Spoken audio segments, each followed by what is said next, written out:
हरे कृष्ण। ठीक है, शुरू करते हैं।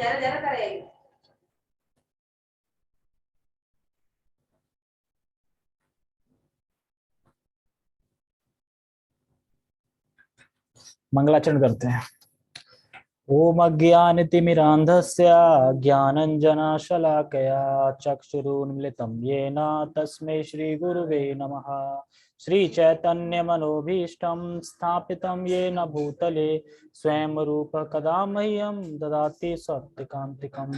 वन्देऽहं श्रीगुरो श्रीयुतापदकमलं श्रीगुरून् वैष्णवांश श्रीरूपं साग्रजातं सहगण रघुनाथं वितं तं सजीवम् साधुवेतं सावधूतं परिजन सहितं कृष्ण चैतन्य देवं श्री राधा कृष्ण पादान सहित ललिता श्री विशाखान्त हे कृष्णा करुणा सिंधु दीनबंधु जगतपते गोपेश गोपिका कांता राधा कांता नमस्तुते। तप्त कांचना गौरांगी राधे वृंदावनेश्वरी वृषभानुसुते देवी प्रणमामि हरिप्रिये। वाञ्छाकल्पतरुभ्यश्च कृपा सिन्धुभ्य एव च पतितानां पावनेभ्यो वैष्णवेभ्यो नमो नमः। जय श्री कृष्णा चैतन्य प्रभु नित्यानंद श्री अद्वैत गदाधर श्रीवासादि गौर भक्त वृंद। हरे कृष्णा कृष्णा कृष्णा हरे हरे, हरे राम राम राम हरे हरे। हरे कृष्णा।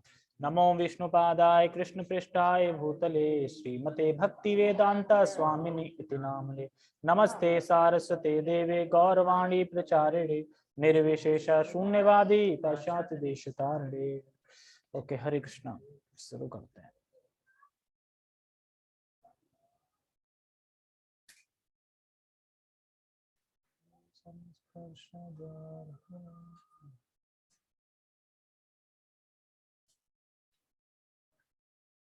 आज श्लोक नंबर 23 है ना।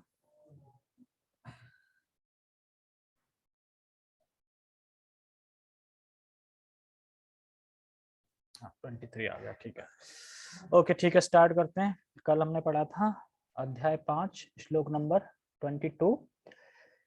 उसमें क्या बताया गया था? 22 में बताया गया था, कल हमने यानी सीखा था, जो काम इत्यादि हैं, मतलब सम सम स्पर्श जा भोगा जो हैं, वही दुख का निर्माण करते हैं।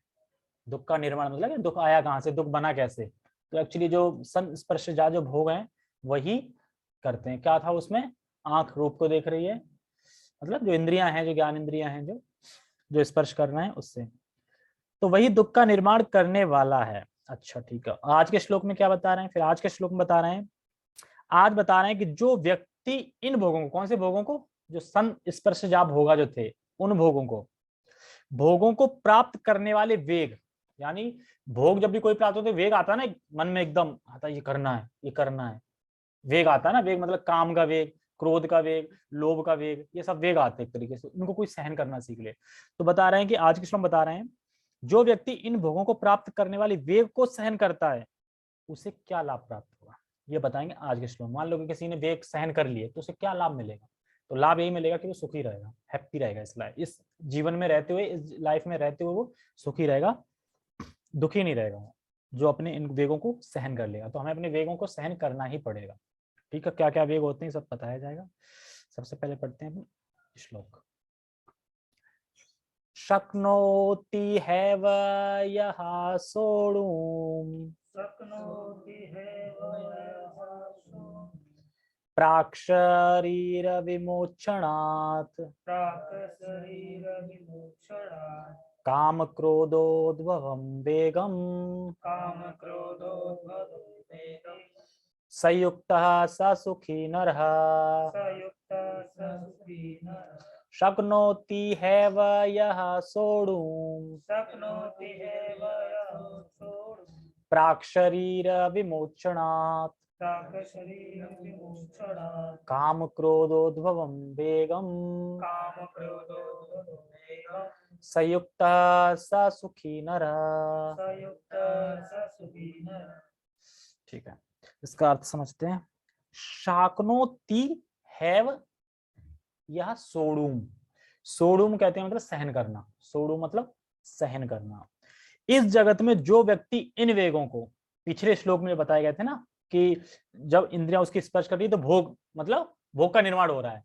तो भोग से पहले एक क्रिया और होती है, वो होती है वेग। पहले वेग आता है, वेग के बाद तुम भोग करते हो। पहले वेग ही तो, पहले सोच आती ना, तो पहले वेग आता है, तो उस वेग को सहन कर लोगे तो भोग आएगा ही नहीं, उत्पन्न ही नहीं होगा, बनेगा ही नहीं। लेकिन हम उसको सहन नहीं पाते हैं तो उसकी वजह से भोग में लग जाते हैं। जैसे कि अब आज तो चाउमीन खानी है, पहले वेग आया ना चाउमीन खाने का, तभी तो जाके खाओगे। और मान लो वेग आया, तुमने सहन कर लिया कि नहीं नहीं प्रसादम नहीं है, कृष्ण ऑफर नहीं, नहीं खाऊंगा, उस वेग को सहन कर लिया तो नहीं खाओगे, ये बता रहा है। तो इस जगत में जो व्यक्ति इन वेगों को सहन करने में समर्थ होता है, कब तक क्या समर्थ होता, कब तक, एक दिन दो दिन नहीं, जब तक मृत्यु ना हो जाए तब तक, मृत्यु तक सहन ही करना है ना एक्चुअली, मृत्यु तक, मृत्यु तक, शरीर छोड़ने से पहले तक, मतलब शरीर छोड़ने से पहले तक। तो अच्छा, सहन तो मतलब मृत्यु तक सहन कर, किन को सहन करना है, मतलब वेग तो ठीक है, तो वेग मतलब कहां से वेग आएगा, कौन सा वेग है, तो कह रहे हैं काम क्रोध। तो क्या बोल रहे हैं, काम क्रोध भवम वेगम, कौन से वेग, काम के क्रोध के वेग, काम क्रोध से उत्पन्न वेगों को ऐसा व्यक्ति ही युक्त है और सुखी है। तो कह रहे हैं स युक्त है स सुखी न रहा, मतलब ऐसा ही व्यक्ति युक्त है और वही व्यक्ति सुखी है, जो काम क्रोध से जो वेग आते हैं, मतलब से उत्पन्न जो वेग है, वेग उससे। ठीक है, अब कोई कहे अच्छा संसार में अगर सुखी रहना तो क्या करना होगा, अगर संसार में किसी को सुखी रहना है तो क्या करना होगा, करना क्या होगा, बहुत सारे पैसे कमाओ, पैसे कमा के सुखी रहो, हो जाएगा सुखी पैसे से, पैसे से नहीं हो सुखी। तो इस श्लोक बहुत इंपॉर्टेंट श्लोक है, इसमें बता रहा है कि इंसान एक लाइफ में रहते सुखी कैसे रह सकता है, पैसे आने से सुखी नहीं रहता, किस चीज से सुखी रहेगा ये बता रहे हैं। संसार में सुखी रहने के लिए भला क्या करना होगा, ये टॉपिक समझ लो, संसार में सुखी रहने के लिए भला क्या करना होगा, मैं क्या करना होगा, मुझे इच्छा और वेग को सहन करना होगा, इच्छा और वेग, तब खुशी रह पाएगा, दोनों को सहन करना पड़ेगा। कैसे, जैसे कि एक हो गई इच्छा, इच्छा लिखो, इच्छा, इच्छा से तीर घुमाओ और उसके बाद क्लोज कर दो, मतलब वो इच्छा पूरी नहीं हो पाई तो क्या आएगा फिर, क्रोध। इच्छा को तीर घुमाओ, राइट लगाओ, इच्छा होगी पूरी तो क्या आएगा, लोभ। इच्छा से ही हो रहा है ना सारा कुछ। तो कह रहे हैं कि अगर इच्छा आती है तो इंद्रिय भोग की इच्छा यानी डिमांड, वो डिमांड करता है, डिमांड ऑफ सेंस, मतलब इंद्रियों से मतलब डिमांड करता है, मुझे ये चाहिए, हाथ से अब ये करना है, मुझे ये खाना है, मुझे मतलब डिमांड आती है, इच्छा मतलब डिमांड, इंग्लिश में डिमांड बोल रहे हैं, डिमांड। तो क्रोध आता है, और क्रोध व्यक्ति की चेतना ही ठाए कर देता है, ठाए मतलब कि ठाए ठाए फुस जाती है, उसकी चेतना ही खत्म हो जाती है। जब क्रोध आता है तो क्रोध में पता चल रही है क्या बोल रहे हैं क्या नहीं बोल रहे हैं, कुछ पता नहीं चलता, चेतना ही खत्म हो जाती है, बुद्धि लॉस हो जाती है उस टाइम पे। अगर अगर किसी ने इच्छा और क्रोध की ड्युअलिटी को पार कर लिया, मतलब इच्छा और क्रोध जो है ना उसको जीत लिया, मतलब ड्युअलिटी पार कर लिया है, वो व्यक्ति हैप्पी रह सकता है दुनिया में। इच्छा और क्रोध को, इस ड्युअलिटी को उसने पार कर लिया है। क्योंकि क्यों कर लिया है, क्यों करना चाहिए मैं इच्छा, क्योंकि इच्छाएं कभी पूरी कर ही नहीं सकता इंसान। कभी सुना है कभी इच्छा किसी ने बोल दी, किसी की इच्छा ने बोल दी बस अब नहीं अब नहीं, अब इच्छा बोल रही हो कि अब नहीं चाहिए अब नहीं चाहिए, इच्छा कभी खत्म हो ही नहीं सकती, और लाओ और लाओ और लाओ। अगर इच्छा ही खत्म हो जाती है तो जो क्या बोलते हैं इंक्रीजमेंट होता है वो मना कर देता है ना कि नहीं यार हो गया पिछला, अब मेरा मत करना, लाग लगी रहती है ना, आस कब होगा होगा होगा, नहीं होगा तो कितना निराश हो जाते हैं। तो मतलब वो इच्छा लगी रही है, कितना बढ़ जाए तब भी इच्छा बनी रहेगी। हाँ, टेक्स्ट पढ़ते हैं। यदि इस शरीर को त्यागने के पूर्व कोई मनुष्य इंद्रियों के वेगों को सहन करने तथा इच्छा एवं क्रोध के वेगों को रोकने में समर्थ होता है तो वह इस संसार में सुखी रह सकता है। तो इस संसार में सुखी रहने का फॉर्मूला एक तरीके से श्लोक, ये श्लोक भी कल की तरह ही है, याद याद है, याद करने वाला नहीं, याद रखने रखने वाला है। अब पता चले कुछ खाने की चीज आ गई, पकौड़े आ गए तो भूल गए, यानी कौन सी वाणी, मतलब जीवा वेग, जीवा वेग पे रहेगा, मतलब वेग मतलब यह है जैसे कि एक हो गया जीवा वेग, एक हो गया अपना क्रोध का वेग, एक हो गया वाणी का वेग, ये सब वेग होते हैं ना, इन पे कंट्रोल करना है, संयम करना है। जीवा पे वेग का मतलब ऐसा नहीं अब जो मन में आए बोल दिया, क्रोध को रोकना है ना, ऐसा नहीं कि जो मन में आए बोल दिया, ऐसा नहीं है। और खाने पे भी लगाम लगाना है, तो अभी इसमें आगे आएगा तब समझाएंगे। तो वेग तो इसमें पढ़ दिया मैंने, ठीक है। तो इसमें किसी पूछ रहा है वेग का अर्थ क्या है, वेग वेग वेग इतनी देर से बोल रहे हैं, वेग का अर्थ होता क्या, वेग मतलब होता क्या, क्या कौन पूछ रहा है, अच्छा देखो वेग का अर्थ क्या होता है, एक होता है फोर्स, एक होता है इम्पेल्स, इम्पेलस, इम्पेलस, इम्पेलस क्या होता है? इम्पेलस का हिंदी नहीं होता, ये भी यही है, अभी हिंदी में बता रहा हूँ। फोर्स मतलब ये होता है, ये मेरा हाथ है, ये हाथ है, अब इसको मैं ऐसे दबा रहा हूँ, दबा रहा हूँ, पूरे दम से दबा रहा हूँ, फोर्स कर रहा हूँ। एक तो ये हो गई वेग, मतलब फोर्स कर रहा है बार बार तुम्हें, उसमें मतलब ढकेल रहा है कि करो करो करो ऐसे करके वेग। ठीक है आगे बढ़ते हैं। और जो इम्पेलेस बताया था उसका मतलब है कि कुछ क्षण के लिए तेजी से आएगा वेग और समाप्त हो जाएगा। एकदम वेग आएगा, ये करना एकदम एकदम क्षण से आएगा तेजी से तो एकदम समाप्त। और जो क्षण से एकदम आया अगर उसमें बह गए तो चले गए भोग में, और उसमें अगर सहन करेगा एकदम तो बचे, क्योंकि वो आएगा और चला जाएगा एकदम। होता ना कभी कभी वेग आता है एकदम अचानक आता है और उस टाइम पे अगर तुमने रोक लिया तो फिर बच गए, बच गए एकदम। ठीक है, तो ये वही वाला वेग बता रहा है। ठीक है, अब कोई बोले अच्छा जो संस्पर्श भोगा हैं, जो इंद्रियों के द्वारा होते हैं, संस्पर्श भोगा बताया पिछले श्लोक में, इंद्रियों के द्वारा ही तो हो रहे हैं ना वो, ज्ञान इंद्रियों के द्वारा, इंद्रियों के द्वारा होते हैं, तो वो क्यों करता है, मतलब व्यक्ति क्यों करता है, सर्व से इंद्रियों के द्वारा क्यों करता है, तो वो बता रहे हैं काम क्रोध के वेग के द्वारा। क्यों करता है, काम क्रोध के जो वेग हैं, जो बताया ना दो वेग के नीचे, उन वेग के द्वारा वो करता है, मतलब वरना वो क्यों करेगा, वेग ही तो आया ना पहले। तो हमें यहाँ समझना है पिछले श्लोक में बताया संस्पर्श भोगा कि भोगों का निर्माण कर रहा है, लेकिन संस्पर्श भोगा वो कर क्यों रहा है, तो इससे बैक में चले जाओ कि वेग की वजह से, काम क्रोध के जो वेग हैं उसकी वजह से। तो जो वेग को सहन कर लेगा वह संस्पर्शा जो भोग में नहीं प्रवृत्त होगा। अब जिसने वेग को सहन कर लिया तो संस्पर्शा जो भोग है उसमें वो प्रवृत्त नहीं होगा, और उस तरीके से क्या है वो दुख में भी नहीं होगा उसको, फिर दुख क्यों होगा, वो सुखी रहेगा, वो दुख तो तब होगा ना। इससे पिछले श्लोक में भी क्या बताया, सुख के साथ दुख फ्री है, भगवान ने पहले ही बोल दिया है सुख तो तुम्हें मिल रहा है, ठीक है लो पैसे लो जो मांगना है मांगो, लेकिन दुख फ्री है इसके साथ, ये पहले स्टैंप लग चुकी है। हाँ, और अगर तुम सुख की कामना नहीं करते हो तो दुख भी नहीं होगा। और ऐसा सोच के देखो, किसी भी चीज के लिए अगर तुमने खुशी नहीं, मतलब खुश नहीं हुए हो तो उसके जाने पे दुख भी नहीं होगा, और जिस चीज के लिए तो खुश हुए हो उसके जाने पे दुख फिर होगा ही होगा। तो दोनों तो उसको होंगे नहीं। ठीक है, और साथ साथ व्यक्ति भक्ति भी कर रहा है, तो भक्ति कर रहा है तो भक्ति से क्या है, अविद्या नष्ट हो रही है, तो और वो सुख की तरफ बढ़ रहा है। अविद्या नष्ट होगी तभी तो सुख की तरफ बढ़ेगा, अविद्या बता रखा ये मेरा है, ये सब मेरा है, ये सब जो भी है। अगर हम भगवान की भक्ति नहीं कर रहे हैं तो हम वेगों को कभी भी सहन नहीं कर पाएंगे। जो भगवान की भक्ति नहीं कर रहे वो वेगों को कभी सहन कर ही नहीं पाएंगे। मतलब कहने का है जो निराकारवादी हैं, जो भगवान को नहीं मानते हैं, वो देख लेना कितना क्रोध करते हैं और कितना हाउ अप्पा अभी भी लगे हैं, मिल जाए ये करना है वो करना है, अभी भी एकदम पूरी लाइफ वैसी चल रही है ना। तो सुबह खड़े हो रहे हैं ब्रह्म मुहूर्त में ना कुछ हो रहा है, मतलब तथा कहते जो मतलब कि भगवान को नहीं मान रहे, वो कितना भी कर ले ऊपर नहीं उठ सकते कभी। कभी देखा है क्या कोई, जैसे अपने इस्कॉन के लोग हैं वैसे और संप्रदाय के देखे कि कहीं भीड़ लग रही हो या कुछ हो, दिखेंगे नहीं, तो इतना नियम ही नहीं कर पाया कुछ पता ही नहीं चलता उन्हें, उन्हें अंदर से हृदय में कोई परिवर्तन नहीं आएगा ना, क्योंकि भगवान की भक्ति नहीं कर रहे हैं ना, भगवान की भक्ति से आएगा। क्योंकि देवताओं की तो वो कर ही नहीं रहे, कुछ तो ऐसा संप्रदाय देवताओं की भी नहीं कर रहे हैं।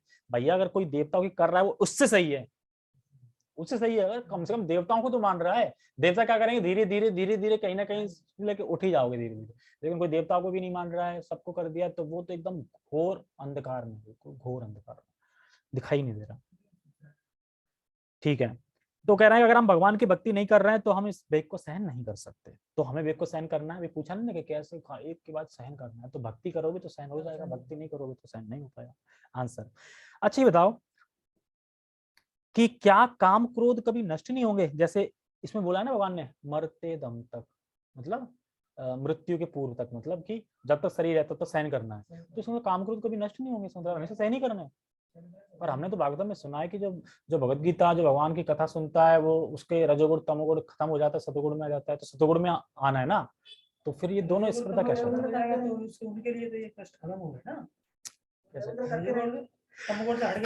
सॉरी पर यहाँ पे क्या बता रहे हैं, पर यहाँ पे तो बता रहे हैं ना कि वो मृत्यु पर तक सहन करना है उसको। हाँ, तो वो उस लेवल पे पहुंच जाएगा तो उसके लिए तो वो मायने लगेगा ना।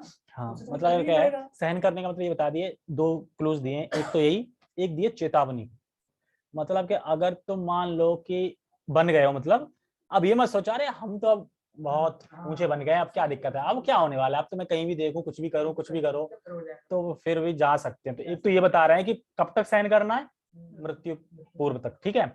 और इसलिए एक बता रहे हैं कि जैसे कि हमें सहन कब तक करने हैं, जब तक तुम्हें महसूस हो रहा है कि हमें करने हैं तब तक, और जब वो अवस्था आ जाएगी, भगवत अवस्था आ जाएगी, तो फिर तो पता ही नहीं चलेगा, फिर सहन क्या, फिर तो सहन की चीज ही हट गई पूरी, फिर तो सहन का मतलब ही नहीं। तो इस तरीके से क्वेश्चन समझ सकते हैं, ठीक है। तो क्या बोल रहे हैं बता दिया। जैसे कि चेतावनी है और इतना एडवांस हो जाए कि मरने से पहले वेगों को हम समझें।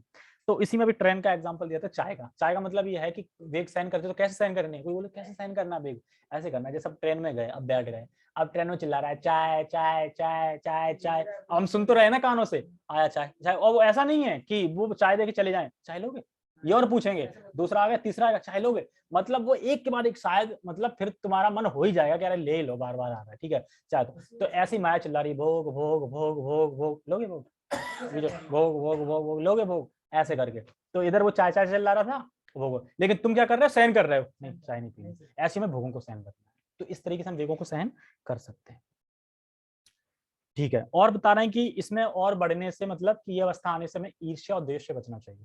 तो ईर्ष्या द्वेष क्या है, ईर्ष्या द्वेष, ईर्ष्या द्वेष मतलब है कि जैसे हम अगर कहीं खाना खा रहे हैं, सब लोग पंक्ति में बैठे हैं, तुमने 5 रोटी मिल गई, मान लो तुम्हारी 5 रोटी तक की खुराक है, 5 रोटी तुमने खा ली, चपाती खा ली, जो भी 5 रोटी खा ली, तो उसके बाद फरने के बाद सामने वाला 10 खा रहा है, तो तुम्हें क्या उसमें मतलब गुस्सा आएगी, 10 रोटी खा रहा है, नहीं आना चाहिए ना। मान लो तुम जब भूखे हो तब भले ही आ जाए कि कोई खा रहा है तुम्हें मिल नहीं रहा है जैसे मान लो पता चले कहीं से आवाज आ जाए प्रसाद कम है, प्रसाद कम है, और भैया तुम 10 रखवा ली, हम पता नहीं मुझे मिलेगा भी कि नहीं मिलेगा, तो उसमें इससे आ सके। लेकिन तुम जब फर चुके हो उसके बाद तुम्हें होगी, चाहे वो 10 खाए चाहे 20 खाए, तो कोई इच्छा नहीं होगी। तो हमें ऐसे ही रहना हमेशा। मान लो कि हमें जितना भगवान जितना कर्म में लिखा था उतना मिल गया, अब किसी की बिल्डिंग बन गई, गाड़ी आ गई, तो हम द्वेष करें, भैया तुम संतुष्ट हो ना, तुम्हें मिल गया ना जो करना था, वो भगवान को देना था इतना, तो वैसे हमें ईर्ष्या रहित होना चाहिए। और बता रहा है कि ऐसी हमें जो आवश्यकता है वो मिल गया है, तो सामने वाले के पास अगर गाड़ी है कुछ भी है तो हमसे द्वेष नहीं करना चाहिए, ठीक है। और बता रहे हैं कि जो जो व्यक्ति आत्मज्ञान प्राप्त करना चाहते हैं, अगर काम क्रोध में लग जाएगा तो वो आत्मज्ञान कभी भी, उसका आत्मज्ञान प्राप्त तो नहीं, आत्मज्ञान नष्ट हो जाएगा। और मान लो जैसे आत्मज्ञान प्राप्त करना है लेकिन वो लग गया काम क्रोध में, तो उसका आत्मज्ञान क्या है, वो कभी भी नष्ट हो जाएगा एक तरीके से। और इसमें बता रहे हैं कि सहन करना चाहिए, क्या सहन करना चाहिए, देखो ये सहन करने का बता रहे हैं, जैसे कि आंखें, आंखों का सहन कैसे करना, मान लो कि तुमने अच्छा रूप देखा, फर्स्ट टाइम तो सब देखेंगे, दोबारा नहीं देखना है, ये सहन करना है। पहले तो देखेंगे देखेंगे, जाहिर सी बात है, हाँ जो भी है, लेकिन दोबारा नहीं देखना है। अब दोबारा देख रहे तो फिर मतलब तुम आंखों के वेग को सहन नहीं कर पा रहे, हाँ तो सहन करना है, एक बार देख ले दोबारा नहीं देखना है, ठीक। लेकिन भगवान की भक्ति के रिलेटेड कोई भी चीज देख सकते हैं, भोगों की बात कर रहे हैं पहली बार ही देख रहे हैं अभी पहली बार ही नहीं पूरा देख पाए, मतलब वही लगेंगे देखने में, वो तो खैर हंसने के लिए, मजाक के लिए बोला, ठीक। सहन कर पाएंगे तो ये कब पता चलेगा, भाई तुम वेग को सहन कर पा रहे हो कि नहीं कर पा रहे हो, ये कैसे पता चलेगा, वो परिस्थिति देंगे ना भगवान कि तुम सहन कर पा रहे हो कि नहीं कर पा रहे हो। तो हमेशा याद रखियो, तुम्हारी तुम्हारी अगर मान लो मेरे लिए कोई चीज बेकार है, ये तो जरूर नहीं वो तुम्हारे लिए भी बेकार है, तुम्हारे लिए अलग हो सकती है, तुम्हारे लिए अलग हो सकती है। तो भगवान देखते हैं अच्छा ये इससे जाएगा, मतलब माया क्या दृष्टि है, अच्छा ये इससे गिरेगा, तो वही चीज देंगे। मतलब कोई ऐसा बटन दबाएंगे गुस्से का, मतलब अहंकार का हो या खाने का हो, कोई भी वही बटन दबाएंगे जिससे तुम्हें बुरा लगेगा, फिर देखेंगे सहन कर पा रहा है कि नहीं कर पा रहा है। और तुम्हारे लिए ऐसा बटन दबाएंगे जिससे तुम ना कर पाओ। मान लो कि तुम्हें किससे ज्यादा दिक्कत है कि मतलब किसी भी चीज से तुम्हें ज्यादा दिक्कत है, मतलब कि तुम्हें पता है कि अगर ये चीजें कर दे, कोई झूठ बोले मतलब तो सहन नहीं होता कोई झूठ बोले, और तो तुम्हें झूठ ही बुलवाएंगे भगवान किसी के सामने, और ऐसे ऐसे के सामने बुलवाएंगे कि तुम्हें गुस्सा आ ही जाए, और भगवान वही परीक्षा लेते हैं सहनशीलता की। तो इसलिए तो सहनशीलता कब समझ पता चलेगी, भगवान देंगे। अब मान लो कभी परिस्थिति नहीं आई सहन करने की, तो क्या पता लगेगा। अब ठंड आई और ठंड में तुमने बढ़िया कोट ले लिया और घर में हीटर रखा है, पता ही नहीं चलेगा सहन। लेकिन ऐसा है कि वो करवा ही देंगे मौका, लाइट ही नहीं होगी, कुछ नहीं होगा, या वो तुमने डाल दिया होगा धोके, बारिश होगी सूख नहीं पाया होगा, मतलब वो परिस्थिति ला ही देंगे कि तुम सहन कर पा रहे हो कि नहीं कर पा रहे। मतलब ये एग्जाम्पल सर्दी का बता रहे, पर कोई भी ले सकते हैं, ठीक है। तो सबको अलग अलग पिंच करती है माया भगवान नहीं कर रहे, भगवान तो बहुत ऊपर है, मतलब माया करती है पिंच, अच्छा तो ये इससे करेगा, ठीक है। जैसे कोई मान लो खूब भक्ति कर रहा है, अब पता चल गया माया को ये भक्ति तो कर रहा है, अब ये सम्मान, अगर इसका सम्मान ज्यादा हो जाए ना तो इस सम्मान में गिरेगा, तो सम्मान दिला देंगे उसको, दूसरे भक्तों से सम्मान दिलाएंगे, माला पिनवाएंगे, सब करवाएंगे, जिससे गिरे। माया बहुत कहते हैं ना, बहुत प्रबल है माया। और कह रहे हैं कि पिंच करती है, तो आपका बटन वही दबाया जाएगा जो आप सहन नहीं कर पाएंगे, वही बटन दबाया जाएगा जो सहन नहीं कर पाएंगे। और ब्रह्मचारी और भोगी में क्या अंतर है, तो कह रहे हैं ब्रह्मचारी भोगों के वेग आते हैं पर उन्हें सहन कर लेते हैं। तो ये ब्रह्मचारी में यही है, भोगी में वो सहन नहीं कर पाते, और जो ब्रह्मचारी है वेग तो उनमें भी आएंगे, ऐसा नहीं कि ब्रह्मचारी में वेग नहीं आ रहे, लेकिन वो सहन कर लेते हैं। क्यों? क्योंकि भक्ति कर रहे हैं इसलिए। और यहाँ बता रहे हैं कि कैसे सहन कर सकता है, तो वैसे ही जैसे हम यमुनाचार्य के पिछले श्लोक सुना था कि जो भक्ति, जो भगवान का धाम है, वहां से क्या है, नए नए उन्हें क्या मिल रहे हैं, क्या बता रहे थे, नए नए, पिछले श्लोक में क्या था, नए नए आनंद या कुछ ऐसा था ना,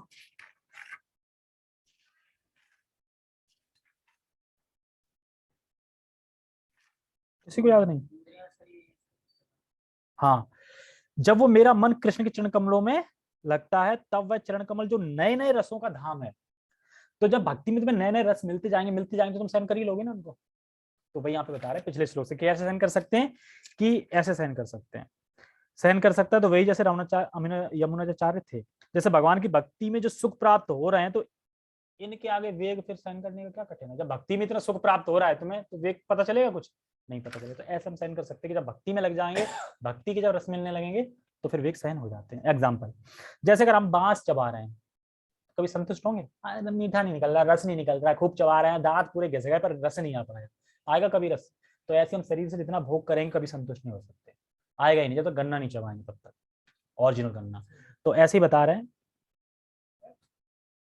तो यहाँ पे बता रहे हैं, कहाँ पे थे, हाँ, तो चबा रहे हैं तो सुख नहीं मिल सकता, तो ये शरीर कभी भी हमें संतुष्ट नहीं कर सकता, संतुष्ट सुखी नहीं कर सकते शरीर। हम सोच रहे हैं कि शरीर हमें सुख कर दे, नहीं, हमें भगवान का नाम ही सुखी कर सकता है।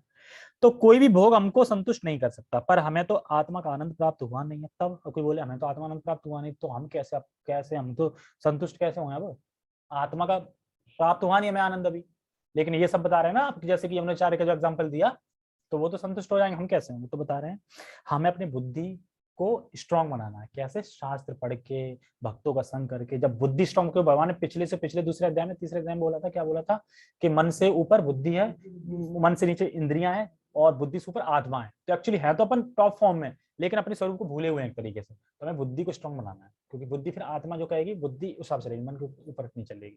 तो उस तरीके से हम पक्के हो जाएंगे, तो हम आत्मा के स्तर पे आ जाएंगे। तो और शास्त्र में हमारी रुचि भी होनी चाहिए, ऐसा नहीं कि अब शास्त्र जबरदस्ती सुनते हैं। रुचि मतलब समझते हो, एक लगाव, रुचि, ठीक है। और बताना है कि ये, और इसमें कह रहे हैं कि तीव्रत्म, ओके ठीक है, चलो आगे पढ़ते हैं। तात्पर्य, यदि कोई आत्म साक्षात्कार के पथ पर अग्रसर होना चाहता है, तो उसे भौतिक इंद्रियों के वेग को रोकने का प्रयत्न करना चाहिए। अगर यदि यदि मतलब यह, आप डॉक्टर के पास गया, अब भाई तुम्हें ठीक होना है तो तुम करोगे पालन, दवा खाओगे टाइम पे, जो परहेज है वो करोगे, नहीं होना है तो यथावत बने रहो बीमार। तो यही प्रभुपाद जी कह रहे हैं कि यदि कोई चाहता है, तुम चाहते हो आत्म साक्षात्कार, तो यदि मतलब नहीं तो फिर भोगम बने रहो जैसे बने। तो यदि कह रहे हैं यदि कोई आत्म साक्षात्कार के पथ पर अग्रसर होना चाहता है, तो उसे भौतिक इंद्रियों के वेग को रोकने का प्रयत्न करना चाहिए। मतलब अभी रोक तो नहीं पा रहे, प्रयत्न करें।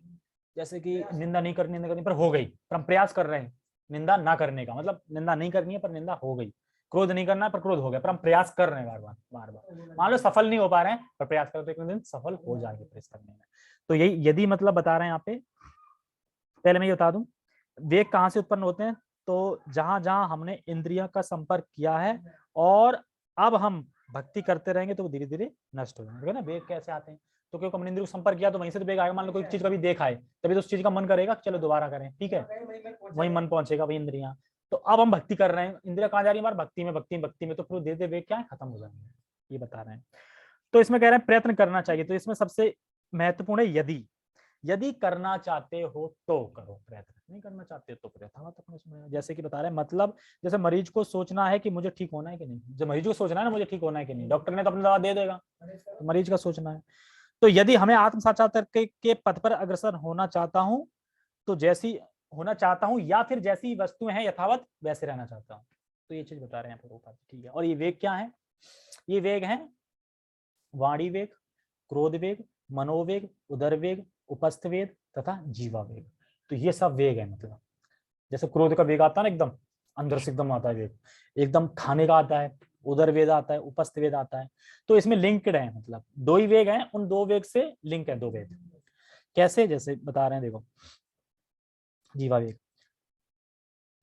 तो ये तो खैर वो है जो प्रभु पता है, हाँ वही है कि ये श्लोक याद रखने वाला, याद करने वाला नहीं, याद रखने वाला है।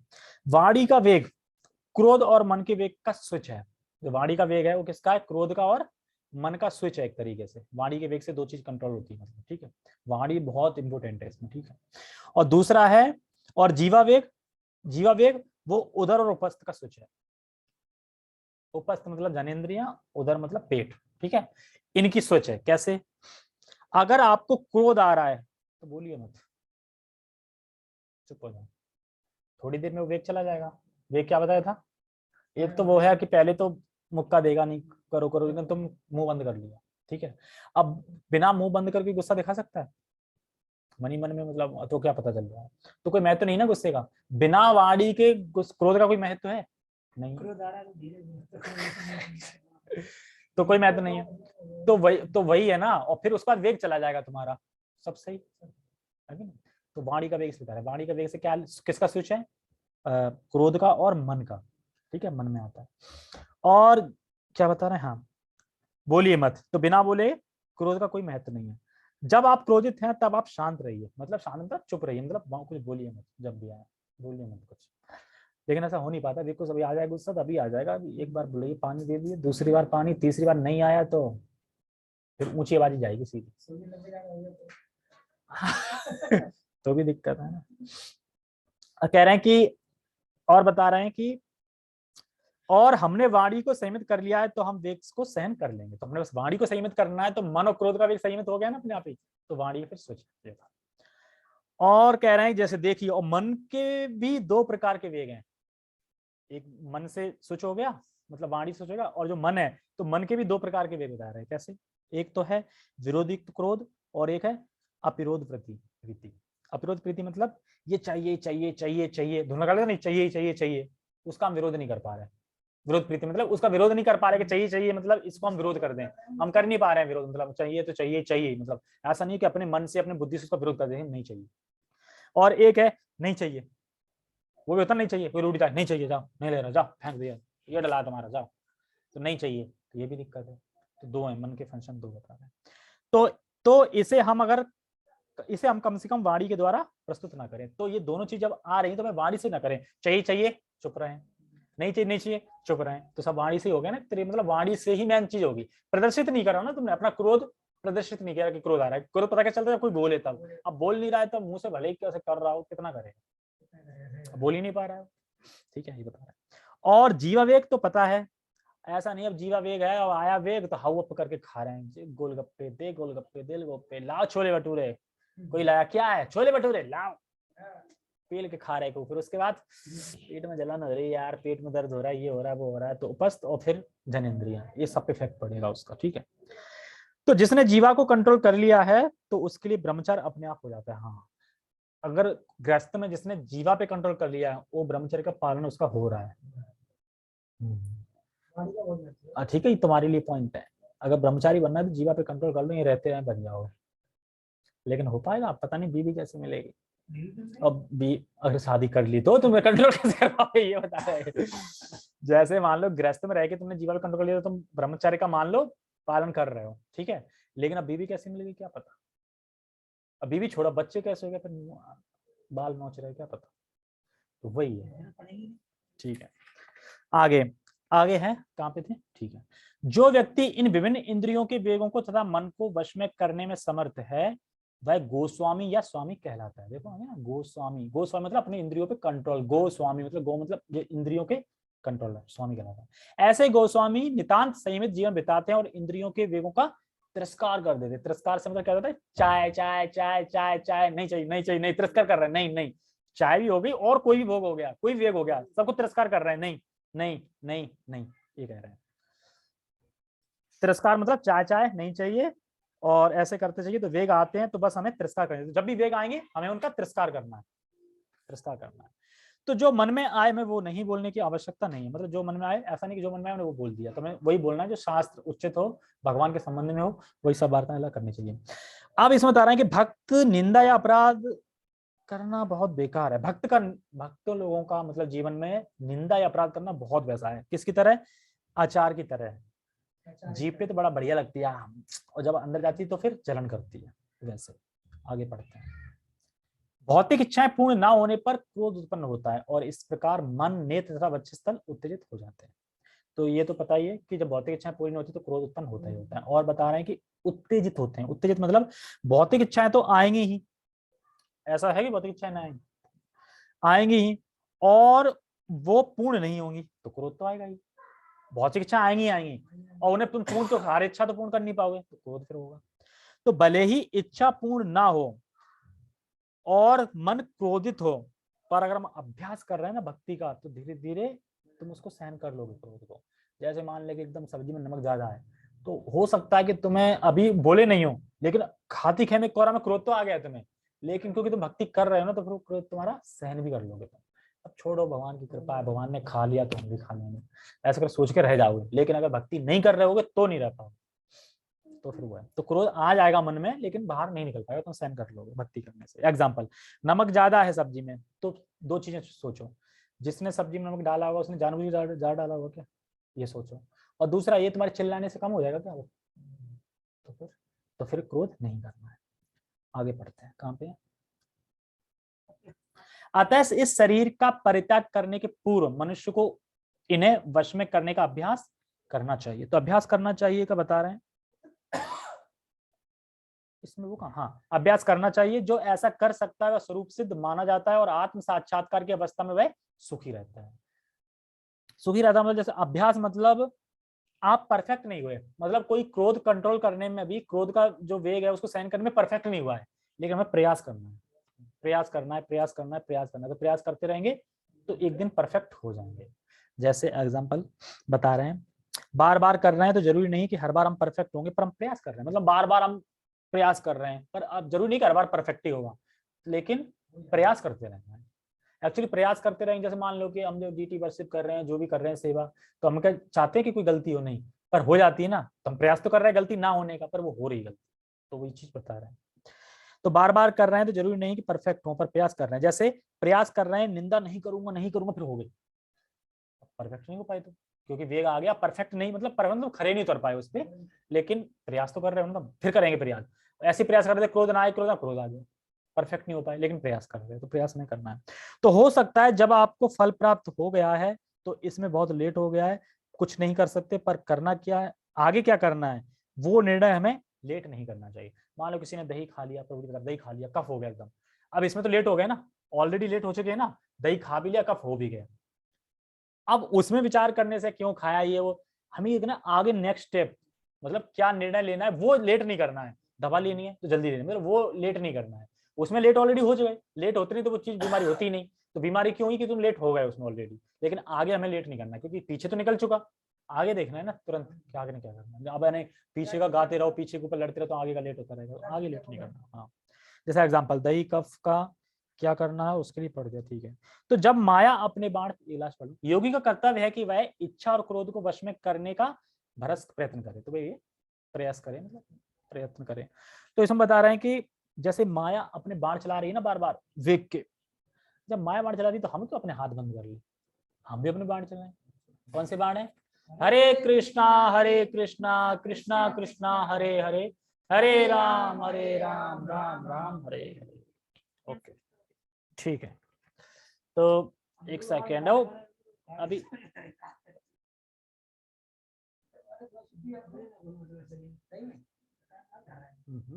रिकॉर्डिंग